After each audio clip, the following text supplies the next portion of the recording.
Hello students, नमस्कार। मैं कुलदीप बड़ौदा।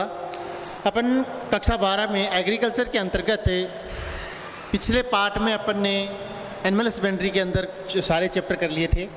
आज अपन पुनः है अपना जो दूसरा पार्ट है एग्रीकल्चर का, जो दूसरा सेक्शन है अपना, उसके लेसन नंबर 6 के बारे में अपन अध्ययन करेंगे। ठीक है, उससे चैप्टर नंबर 6 का नाम है अपना फसलों उत्पादन। ये जो चैप्टर है ये अपने बुक का सबसे लंबा चैप्टर है। इस चैप्टर का अपने 12वीं बोर्ड एग्जाम में बड़ा महत्व है। इस चैप्टर से बोर्ड एग्जाम में अपने 6 नंबर का क्वेश्चन आता है। 6 नंबर का जो क्वेश्चन है ये 2 भागों में बटा होता है। इसमें 2 नंबर का एक क्वेश्चन आता है और 4 नंबर का एक क्वेश्चन आता है। 4 नंबर का ये जो क्वेश्चन आता है ये अपना जो लास्ट में 29-30 नंबर के जो क्वेश्चन आते हैं बोर्ड पेपर में, जो क्वेश्चन नंबर 29 और 30 होते हैं, उनमें जो 4 नंबर वाला जो क्वेश्चन निबंधात्मक बड़ा क्वेश्चन है वो इसी चैप्टर से आता है। ठीक है, और एक क्वेश्चन इसमें से 2 नंबर का छोटे प्रश्नों में बन के आता है। इस प्रकार से टोटल अपना ये 2 और 4 6 नंबर का क्वेश्चन इस पाठ में से बोर्ड एग्जाम में आता है। ठीक है, अब बात करते हैं इस चैप्टर में क्या है। चैप्टर का नाम है फसलों उत्पादन, फसलों का उत्पादन। इस पाठ के अंदर एक किसान अपने खेत में किन किन फसलों का उत्पादन करता है, उस फसल का अधिक से अधिक उत्पादन प्राप्त करने के लिए वो कौन कौन सी क्रियाएं करता है, उनको किन क्रियाओं से जाना जाता है और किस प्रकार से उसको प्रत्येक फसल के लिए अपने खेत में क्रिया करनी चाहिए, वो सारी चीज़ें इस चैप्टर में क्रम से एक एक फसल के साथ आएंगी। देखो, अपनी 12वीं की जो एग्रीकल्चर की बुक है उसमें इस पाठ के अंतर्गत अपनी जो टोटल फसल हैं उन फसलों को 7 भागों में बांटा है। कहने का मतलब इस पाठ में अपन 7 प्रकार की फसलों के बारे में अध्ययन करेंगे। वो 7 प्रकार की फसलें कौन सी हैं, उनमें देखो, सबसे पहले अनाज वाली फसलें,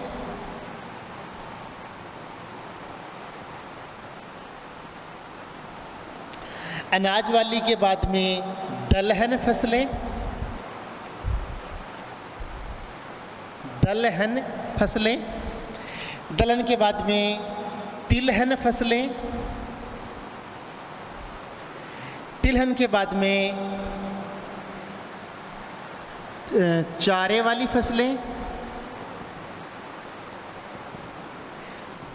चारे वाली के बाद में रेशेदार फसलें, और रेशेदार के बाद में अनाज, दलहन, तिलहन, चारे वाली, रेशेदार, उसके बाद में रोकड़ फसलें, रोकड़ फसलें।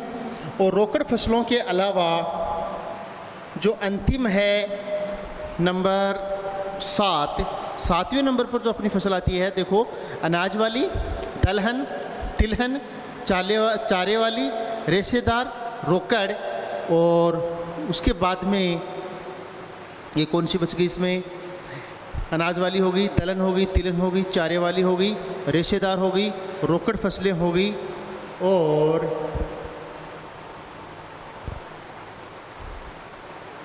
अपनी एक और फसल इसके अंतर्गत आती है। इनमें से देखो, अलग अलग फसलों की यदि अपन बात करें तो उनमें जो अनाज वाली हैं वो अपन टोटल 7 फसलों के बारे 6 फसलों के बारे में पढ़ेंगे। अनाज, दलहन, तिलहन, चारे वाली, रेशेदार, रोकड़, और रोकड़ के अलावा एक और जो बच गई वो मसालेदार फसल बच गई, मसालेदार फसलें। इस प्रकार से इस पाठ में अपन टोटल इन 7 प्रकार की फसलों के बारे में अध्ययन करेंगे जो अलग अलग संख्या में है। जैसे अनाज वाली अपन फसल पढ़ेंगे 6, दलहन फसलें भी पढ़ेंगे 6, तिलहन फसलें अपन पढ़ेंगे 7, चारे वाली फसल पढ़ेंगे अपन 2, रेशेदार पढ़ेंगे 2, इसके बाद में रोकड़ फसल है यह पढ़ेंगे अपन 3, मसालेदार पढ़ेंगे 4। इस प्रकार से अपनी ये टोटल जो फसलें होंगी वो होंगी 30। जैसे थोड़ा सा समझना कि 7 प्रकार की ये अलग अलग फसलें हैं। उनमें पहले नंबर पे आता है अनाज वाली फसल। अनाज वाली में आता है जैसे गेहूं है, जौ है, बाजरा है, ये अनाज वाली फसलें हैं। ऐसे ही टोटल कितनी है ये 6। ऐसे ही दलहन फसलें हैं। दलहन में अपना आता है चना है, मूंग है, मोठ है, वो दलहन है। तिलहन है, उसमें मूंगफली है, तिल है, ये आते हैं। चारे वाली फसल है, उसमें बरसीम है, रिजका है, ये पड़ते हैं। रेशेदार फसलें हैं, उसमें अपना कपास है, पटसन है, वो आते हैं। रोकड़ फसलें हैं, इसमें गन्ना है, आलू है, ये पड़ेंगे। और मसालेदार जो फसल है उसके अंदर मसालों के अंदर अपन पड़ेंगे इस प्रकार से, जैसे अपना धनिया है, मिर्च है, ये सारी अपन इसे मेथी है, सौंफ है, ये मसालेदार फसलों के अंतर्गत पड़ेंगे। इस प्रकार टोटल 7 प्रकार की फसलों में टोटल फसल कितनी होंगी 30। इन 30 का अलग अलग अध्ययन करेंगे। कहने का मतलब इस चैप्टर में अपने को कितनी फसलें पढ़नी है टोटल 30। अब देखो हर फसल के अंदर अपन क्या चीज़ पढ़ेंगे, चाहे वो अनाज वाली हो, चाहे वो दलहन हो, चाहे वो तिलहन हो, चाहे चारे वाली, रेशेदार, रोकड़ या मसालेदार, कोई सी भी फसल हो उसके अंदर सब में एक ही बातों का अपन अध्ययन करते जाएंगे। ठीक है, देखो हर फसल के अंदर अपन क्या क्या पढ़ेंगे। जैसे अपन शुरुआत करेंगे अपनी अनाज वाली फसलों से, तो अनाज वाली फसलों के अंदर अपन जैसे गेहूं से शुरुआत करते हैं। ठीक है, तो हर फसल के अंदर अपन क्या पढ़ेंगे, हर फसल में जैसे अपन कोई भी फसल का नाम लेकर के चलेंगे, एक जैसे मान लो कोई भी अपने अक्ष फसल है एक, उसका सबसे पहले अपन पढ़ेंगे वानस्पतिक नाम, कि उस फसल का वानस्पतिक नाम क्या है। वानस्पतिक नाम के बाद में अपन पढ़ेंगे उस फसल का कुल, वो किस कुल की फसल है, जो आप बायोलॉजी में पढ़ते हुए हो। ठीक है, उसका वानस्पतिक नाम क्या है, उसका कुल का नाम क्या है। जैसे अपन गेहूं की बात करें तो गेहूं का वानस्पतिक नाम क्या है, ट्रिटिकम एस्टिवम। अब बात करें कि यह किस कुल का सदस्य है, तो ये कौन से कुल का सदस्य है, गेहूं ग्रेमिनी कुल का सदस्य है, तो कुल का नाम लिख देंगे। उसके बाद अपन आगे शुरुआत करेंगे कि कोई भी फसल है उसका महत्व क्या है, वो प्रसिद्ध क्यों है, किसके लिए जानी जाती है। जैसे गेहूं है, गेहूं का क्या महत्व है ना, अपने भारत के अंदर ये खाद्यान्न के अंदर दूसरा स्थान रखता है, इसमें कार्बोहाइड्रेट ज़्यादा पाया जाता है, ये इसका महत्व है। महत्व के बाद में अपन उसके पढ़ेंगे उपयोग कि वो फसल क्या काम आती है, और उपयोग के बाद ये इसकी होगी है सामान्य जानकारी, और इसी के अंदर एक अपन पढ़ेंगे उसका उत्पत्ति स्थल कि वो फसल है वो सबसे पहले पैदा कहाँ की गई थी, उसकी उत्पत्ति की किस स्थान से हुई थी। ये तो हैं एक फसल की बेसिक जानकारियाँ। उसके बाद में आगे हर फसल के बारे में अपन क्या क्या बिंदु पढ़ेंगे, वो अपने 11-12 बिंदु प्रत्येक फसल के लिए अलग अलग आएंगे। जैसे सबसे पहले आएगा जलवायु, कि कोई भी फसल है उसकी जलवायु कैसी है, किस प्रकार की जलवायु में वो फसल उत्पादन ज़्यादा देती है। तो अपने को सबसे पहले हर फसल की क्या पता होना चाहिए, जलवायु के बाद में नंबर 2 पर आता है दूसरा बिंदु अपने को हर फसल के अंदर याद करना होगा, मृदा व खेत की तैयारी। मृदा व खेत की तैयारी दूसरा बिंदु ये पढ़ेंगे। मृदा का मतलब है कि कोई फसल है उसे अच्छा उत्पादन प्राप्त करने के लिए किस प्रकार की मृदा है वो श्रेष्ठ मानी जाती है। जैसे गेहूं की बात करें अपन, गेहूं है उसके लिए दोमट या बलुई दोमट मृदा है वो श्रेष्ठ रहती है, तो मृदा हो गया। अब ऐसी मृदा वाला खेत है तो उसकी खेत की तैयारी कैसे करोगे, उस फसल को बोने से पहले आप उसकी खेत की तैयारी कैसे करोगे। खेत की तैयारी में आता है कि आप कौन से हल से खेत की जुताई करोगे और मृदा में होने वाले कीटों को नष्ट करने के लिए किस रसायन का उपयोग करोगे। जिस रसायन का उपयोग मृदा में पाए जाने वाले कीटों के लिए अपन कर देते हैं तो उसे कहते हैं मृदा उपचार। तो ये कई बार अलग से भी क्वेश्चन पूछ लिया जाता है, मृदा उपचार। तो मृदा उपचार का मतलब है जब अपन किसी फसल को खेत में बोते हैं तो बोने से पहले उस खेत की मृदा में कीटों को नष्ट करने के लिए जो रसायन मिलाए जाते हैं उस क्रिया को क्या कहा जाता है, मृदा उपचार। तो ये भी खेत की तैयारी में आता है।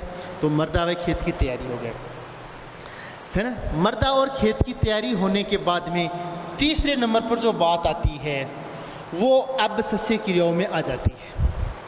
आगे अपने को क्या करना चाहिए, अपना खेत तैयार हो गया, जलवायु हो गया, मृदा व खेत की तैयारी हो गया।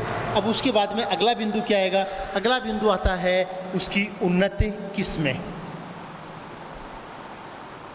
उन्नत किस्में मतलब जो फसल अपन बो रहे हैं खेत में, उसकी अपने यहाँ अपने क्षेत्र में कौन कौन सी फसलें हैं वो ज़्यादा प्रसिद्ध हैं, किन किन फसलों कौन सी किस्मों का उपयोग अपने को अधिक करना चाहिए ताकि उससे अपने को उत्पादन अधिक से अधिक मिले। तो उस अपने क्षेत्र में कौन कौन सी किस्में प्रचलित हैं उस किस्मों के नाम लिखने।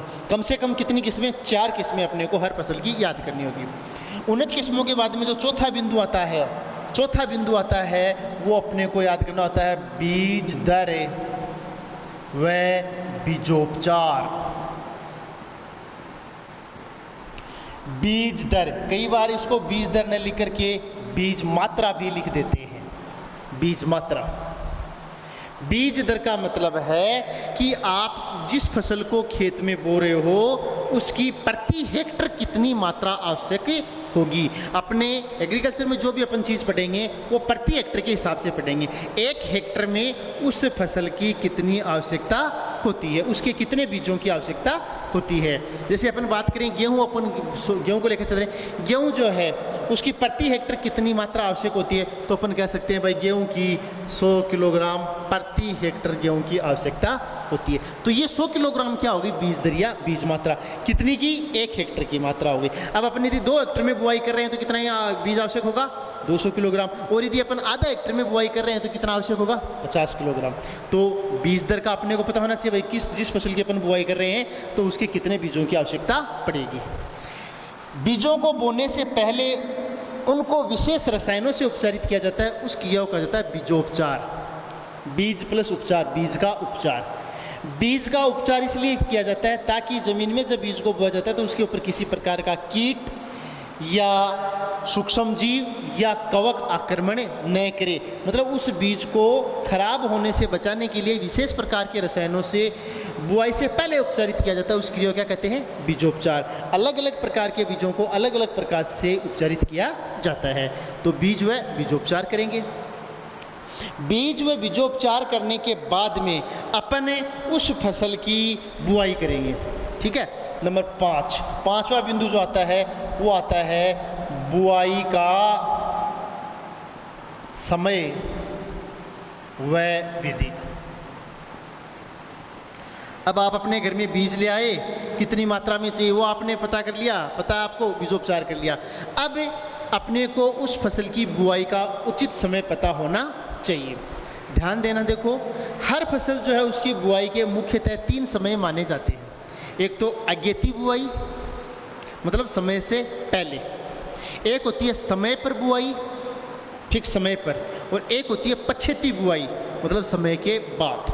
अब थोड़ा सा यहाँ ध्यान देना है, अगेती जो बुआई होती है उसका परिपक्वन काल ज़्यादा होता है, समय पर बुआई का मध्यम होता है, और पछेती बुआई जो होती है उसका परिपक्वन काल कम होता है, क्योंकि लेट बोएंगे तो वो जल्दी पक जाती है। तो अलग अलग प्रकार की जो फसलें होती हैं उनमें बुआई करने का समय भी अलग अलग किसान है वो तय कर सकता है।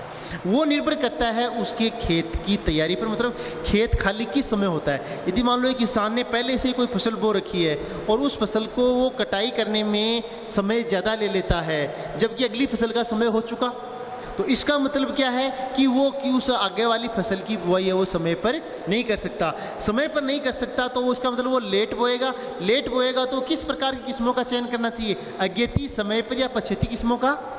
सीधी सी बात है, पछेती किस्मों का वो चयन करेगा।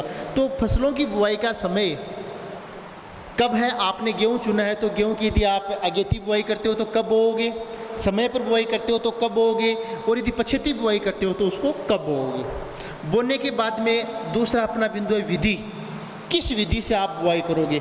हर फसल की जो बुआई करने की जो विधियां हैं वो अलग अलग होती हैं। कुछ फसलें ऐसी होती हैं जिनको अपन छिटकुआं विधि से बोते हैं, कुछ फसलें ऐसी होती हैं जिनके अपन पौध तैयार करके पौध की रोपाई करते हैं, कुछ फसलें ऐसी होती हैं जिनके बीजों को अपन सीड ड्रिल मशीन से बुआई करते हैं, कुछ ऐसी फसलें होती हैं जिनको अपन आपने 11वीं क्लास में पढ़ा था प्लांटर से बुआई करते हैं। तो ऐसे अलग अलग फसलों को बोने की अलग अलग विधियां होती हैं। तो आप जो फसल पढ़ रहे हो उसकी बुआई की विधि कौन सी काम में लेते हैं। तो पांचवा बिंदु अपना आता है बुआई का समय व बुआई की विधि। अब आपने उस फसल की बुआई कर दी, बुआई करने के बाद बुआई कर रहे हो, बुआई का समय का पता कर लिया, बुआई की विधि का पता कर लिया।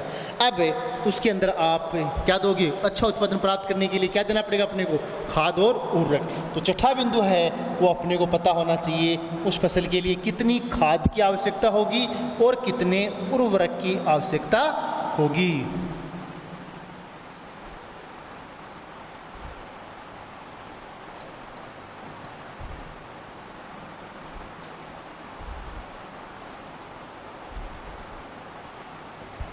कितने उर्वरक की आवश्यकता होगी। अब देखो खाद और उर्वरक में क्या अंतर है। खाद तो क्या होती है, खाद का मतलब होता है गोबर की खाद, और गोबर की खाद का ध्यान रखना, गोबर की खाद का प्रयोग हमेशा फसल की बुआई से पहले किया जाता है। जब अपन खेत की तैयारी कर रहे होते हैं, खेत की तैयारी कर रहे होते हैं उसमें अंतिम निराई गुड़ाई से पहले, अंतिम जो गुड़ाई करते हैं अपन उससे पहले गोबर की खाद का प्रयोग किया जाता है। तो अलग अलग फसलों के लिए गोबर की खाद की भी अलग अलग मात्रा में आवश्यकता होती है। इसलिए ध्यान देना कि हर फसल के लिए गोबर की खाद की भी अलग अलग आवश्यकता होती है। तो कितनी आवश्यकता होती है उसका पता होना चाहिए। और उर्वरक, उर्वरक का मतलब है रासायनिक पदार्थों से, रासायनिक तत्वों से तैयार किया गया विशेष प्रकार का मिश्रण जो फसल के उत्पादन को बढ़ाता है। या आपने 11वीं पढ़ा था और 12वीं पढ़ा था। उर्वरकों में मुख्यतः है 3 प्रकार के उर्वरकों का प्रयोग ज़्यादा किया जाता है जो आपने 11वीं में पढ़ा था, एक नाइट्रोजन का, एक फास्फोरस का और एक पोटेशियम का। NPK जिनको अपन शॉर्ट में NPK बोलते हैं, नाइट्रोजन, फास्फोरस और पोटेशियम। ये उर्वरक हर फसल के लिए अलग अलग मात्रा में आवश्यक होते हैं। अब यहाँ एक ध्यान देना अपने को कि अपन हर कोई भी फसल है, यदि अपने खेत में पोषक तत्वों की कमी है, गोबर की खाद की कमी है तो उर्वरक देंगे। उर्वरकों में अपन ये 3 चीज़ों वाला, नाइट्रोजन तत्व वाला उर्वरक देंगे, फास्फोरस तत्व वाला उर्वरक देंगे और पोटेशियम तत्व वाला उर्वरक देंगे। तो इनको ध्यान देना। एक ही बार बताता हूँ, आगे सब में ये समान ही चलेगा कि इन तीनों तत्वों की पूर्ति करने के लिए अपन जो खेत में उर्वरक देते हैं उसका तरीका क्या है। तो देखो ध्यान देना, जब अपन खेत की तैयारी कर रहे होते हैं उस समय खेत की तैयारी में क्या करते हैं, कोई भी फसल है उसकी बुआई से पहले अपन खेत की तैयारी करते हैं। तो खेत की तैयारी में पहली जुताई तो गहराई से मिट्टी पलटने वाले हल से की जाती है। मिट्टी पलटने वाले हल से की जाती है। चाहे कोई भी फसल अपन बुआई कर रहे हो, किसी फसल की भी पहली जुताई खेत में हमेशा गहराई से होनी चाहिए। और कौन से हल से होनी चाहिए, जिसमें मिट्टी पलटी जाती है। जैसे अपना देखा है अपना जो डिस्क प्लाऊ है, ठीक है, डिस्क हल जो है वो मिट्टी को पलट देता है और गहराई से चलता है। गहराई से मतलब मिट्टी से नीचे से गहराई से मिट्टी को ऊपर लाता है, ठीक है। तो पहली जुताई तो उससे करते हैं। पहली जुताई करने के बाद 3-4 जुताई जो है वो कल्टीवेटर या हेरो से करते हैं। किसी फसल के लिए 3 जुताई कर देते हैं, किसी फसल के लिए 4 जुताई अपने को हेरो से करनी चाहिए। अब मान लो कोई किसान की आर्थिक स्थिति कमज़ोर है तो वो 3 ही करेगा, और जिसकी मजबूत है तो वो 4 कर देगा, लेकिन 3-4 करनी चाहिए। तो जैसे मान लो कोई किसान 3 ही जुताई कर रहा है हेरो से, पहली तो कर दी उसने मिट्टी पलटने वाले हल से, अब वो 3 जुताई हेरो से करेगा, ठीक है। गहराई से जुताई करेगा, पहली बात जुताई हेरो से कर देगा, दूसरी कर देगा, टोटल कितनी करेगा वो हेरो से 3, 2 कर दी। अब तीसरी जुताई करने से पहले किसान को हमेशा जो फसल वो बो रहा है उसमें कितनी मात्रा में खाद और उर्वरक की आवश्यकता होती है वो डालता है। डालने का तरीका क्या है? मान लो किसान को 100 किलोग्राम देना है गोबर की खाद, सपोज करो, उसको 80 किलोग्राम देनी है नाइट्रोजन और 60 किलोग्राम देनी है फास्फोरस और उसको 30 किलोग्राम देनी है पोटेशियम। ये टोटल मात्रा उसको अपने खेत में देनी है किसी फसल के लिए। तो इन तीनों को देने का तरीका क्या है? ये मात्रा किलोग्राम में है भाई। क्या तरीका होगा कि जो मैंने आपको बताया कि मान लो वो 3 जुताई हेरों से करना चाहता है, तो तीसरी जुताई से पहले पूरी गोबर की खाद, नाइट्रोजन की आधी मात्रा, जैसे 80 किलोग्राम है तो नाइट्रोजन कितनी मात्रा? 40 किलोग्राम, पूरा फास्फोरस 60 किलोग्राम और पूरा पोटेशियम 30 किलोग्राम, ये सब मिला करके और खेत में छिड़क देना चाहिए। ध्यान देना, पूरी गोबर की खाद, नाइट्रोजन की केवल आधी मात्रा, जितनी वो टोटल देना चाहता है उसकी आधी मात्रा, ऐसी देना चाहता है तो उसकी आधी 40, पूरा फास्फोरस पूरा पोटेशियम मिला करके खेत में छिड़क देना चाहिए। छिड़कने के तुरंत बाद उसको तीसरी जुताई हेरों से कर देनी चाहिए। ठीक है, अब बचा गया क्या? आधी नाइट्रोजन की मात्रा बच गई 40 किलोग्राम। ये 40 किलोग्राम जो नाइट्रोजन बचती है उसको 2 भागों में बांटना चाहिए। 40 किलोग्राम को 2 भागों में बांटेंगे तो कितनी आ जाएगी? 20 और 20। ये आधी मात्रा 20 किलोग्राम, आधी की आधी मतलब 20, आधी मात्रा हमेशा प्रथम सिंचाई के बाद दी जाती है और आधी मात्रा जो है वो या तो जो अपने बीज बनते समय या फिर बड़वार के समय, आधी मात्रा या तो बड़वार के समय या फिर बीज बनते समय दी जाती है। तो ये है अपने उर्वरक देने का तरीका। उसके बाद देखो, खाद और उर्वरक के बाद में जो अगला बिंदु आता है वो आता है 7वां बिंदु, जिसका नाम है खाद और उर्वरक दे दिया अपन ने। उसके बाद में अपन क्या करेंगे? फसल की सिंचाई करेंगे। सिंचाई, अगला बिंदु आता है सिंचाई। अब देखो सिंचाई के अंदर को सिंचाई क्या है? किसी भी फसल को अच्छे उत्पादन की प्राप्ति हेतु निश्चित समय पर दिया जाने वाला जल, और जल निश्चित समय पर दिया जाने वाला जल भी कौन सा? प्राकृतिक या कृत्रिम? कृत्रिम रूप से दिया जाने वाला जल क्या कहलाता है? सिंचाई। हर फसल को एक विशेष समय पर सिंचाई करने की आवश्यकता होती है ताकि उसे उत्पादन अधिक से अधिक मिले। ठीक है, जिस विशेष समय पर किसी फसल की सिंचाई करते हैं वह समय उसका कहलाता है क्रांतिक अवस्था, क्रिटिकल पीरियड। मतलब वो एक ऐसा समय होता है जिस समय पर फसल की सिंचाई करनी अति आवश्यक होती है। तो वो हर फसल का अलग अलग होता है। ठीक है, अलग अलग अवस्थाओं को अलग अलग नामों से जाना जाता है। तो सिंचाई, हर फसल को कितनी सिंचाई की आवश्यकता होती है और उसको कब करनी चाहिए, उसकी क्रांतिक अवस्था क्या है। जैसे अपने गेहूं है उसकी 6 सिंचाई करनी चाहिए, बाजरे की 2 करनी चाहिए। अलग अलग फसलों की सिंचाई भी अलग अलग होती है। तो अपने को उस फसल की सिंचाई का पता होना चाहिए।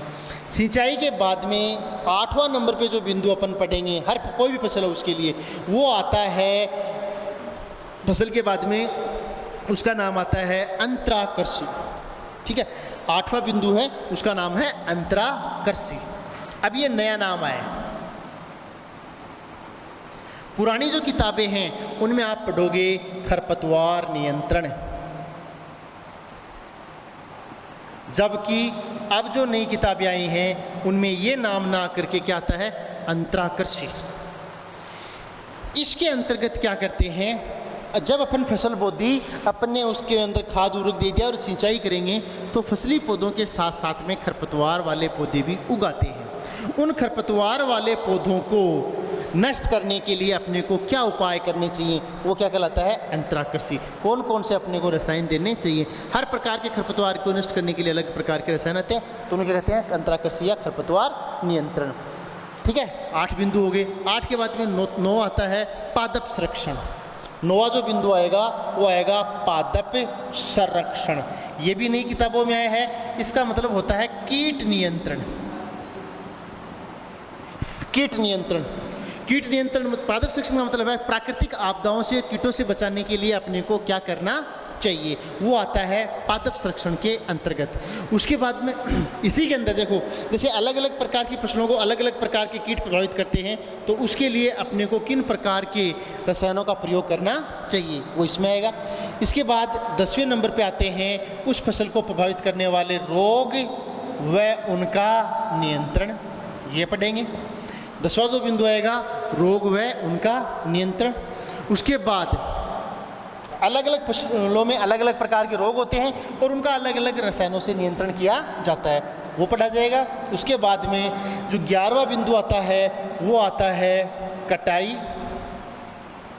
या मड़ाई, ठीक है। कटाई मड़ाई कब करते हैं, और लास्ट में हर फसल की कटाई का एक विशेष समय होता है, उस समय का अपने को पता होना चाहिए। और लास्ट में कटाई मड़ाई करने के बाद में अपना आता है लास्ट बिंदु आता है उपज, कि अपने को प्रति हेक्टर उस फसल से कितनी उपज प्राप्त होती है।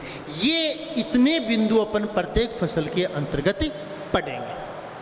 सब में यही नाम आएंगे, चाहे अपन अनाज वाली पढ़ रहे हो, चाहे अपन दलहन पढ़ रहे हो, चाहे तिलहन पढ़ रहे हो।